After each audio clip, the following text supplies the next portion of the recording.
So it's my understanding that my opponent's handlers have come out with the statement that there will never be a gubernatorial debate prior to the election. My concern is that we're actually applying for a job, and that's part of our job interview.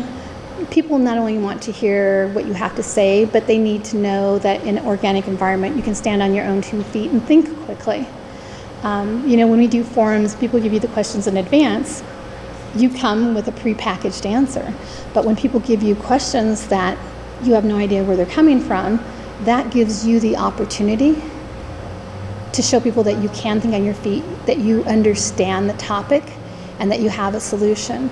And now, really, all we're seeing, if you look at the primary, for instance, I believe there was, $9 million invested in the primary by my opponent's campaign, and a lot of that was just negative campaigning. So have we become a state where it's not about how much you know and how you're going to implement it, or is it about I can buy my way into office and I just happen to be a Republican and so are you? And we've always depended on Western Nebraska's Republican votes. So, hey, we don't have to really do anything except go dirty. I mean, that's my interpretation, is I have to knock on doors. I have to make phone calls. And we have canvassed over 200,000 Nebraskans since last September. We are all over the state doing this. I've spent 3% in my campaign of what he spent in his primary. But yet he's the one talking about being fiscally conservative and not wanting to take federal money for things like roads and bridges, but yet he'll take PPP loans. What comes from his campaign makes zero sense to me. I grew up in Nebraska. It's not the Nebraska way. I still remember the Kerry gubernatorial debate. Do you remember that? Where his opponent... Okay. Oh, okay. Well, gosh. Yep. So when Bob Kerry ran, he had a debate for governor, and his opponent said, Nebraska doesn't need more farmers. And that turned the election around.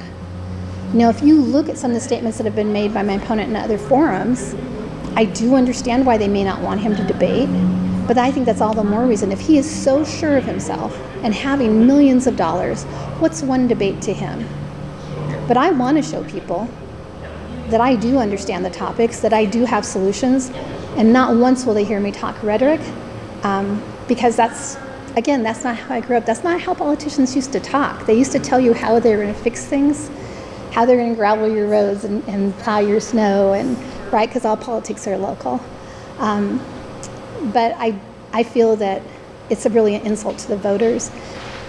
What we keep hearing are generalities, like Nebraskans don't really want to debate. Well, gosh, every Nebraskan that I talked to asked me at state fair, that was the first question everybody came up to me asked, when are you going to have a debate? It's like, I'm not the person to ask. I'm willing to show up. I've said yes to every request. So it's very frustrating, and I think it's an insult to voters, and to come out with a blanket statement that says Nebraskans don't want, or Nebraskans want, which his campaign does a lot. I think Nebraskans are a lot smarter than that, and it's actually quite insulting.